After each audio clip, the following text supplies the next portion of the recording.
Episode 126, Jonbenet case. Boys will be boys. In tonight's scenario, we pick up with John and Patsy and the kids after they left the Whites' Christmas dinner. And their first stop was the Walker's house to deliver some gifts. So where did you pull into then at the Walkers? I think I pulled into the driveway, and it seems like then Patsy, as I recall, she went in and she stayed a little while, like 5 minutes. And she went in to do something? Just to give the Walkers their gift. Do you know what the gift was? I didn't at the time. I think it was perfume or something like that. I remember her saying, but I didn't at the time. I thought it was food or something like that. And then she came back out and we went to the Steins and she had a gift for them. They came to our house and I talked to Patsy for a while, maybe 10 minutes, 15 minutes. And they all seemed perfectly normal, perfectly the same. They were all bubbly about Christmas and about where they were going. And my husband and I, waved goodbye to them as they drove home, and that was the last time we saw them as an intact family.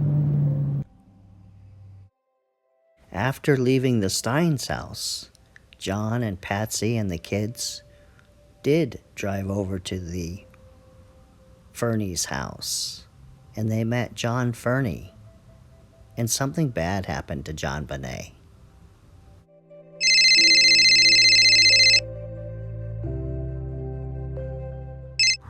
She's gone. Listen carefully. We're gonna make it look like a kidnapping. Patsy's gonna write a ransom note, and I'm gonna stage the crime scene. Can you come over here at 6 in the morning? Just be here at 6 o'clock sharp, okay?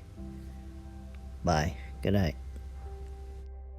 And so it was set. John Fernie was to meet at the Ramsey's house at 6 a.m. sharp the next morning.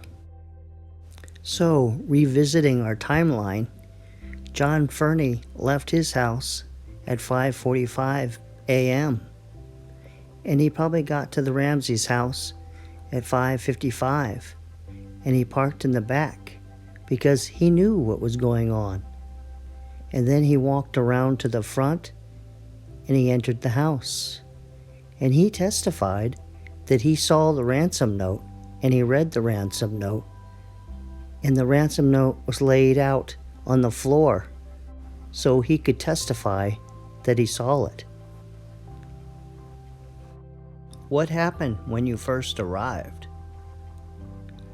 I drove my car up the alley and parked in the back of their house and went around to the patio door, which was a glass door leading into the kitchen and back of the house, and didn't see anybody, but saw a piece of paper lying on the floor. Looked at that. It was facing the other direction. Read it. And after the first few lines, realized something very strange was happening. And so I ran around to the front of the house and knocked on the door and was let in. Something strange was happening. Jonbenet suffered a massive head injury, something that was more likely to happen outside than inside.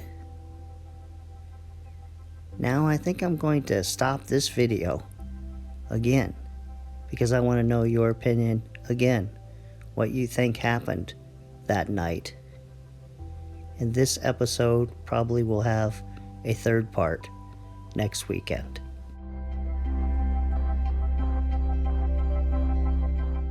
Well, this ends this episode of Unsolved, and on the next episode, tomorrow night, we're going to take a look at the Zodiac Killer case again and look at different suspects. So I'll see you the next time.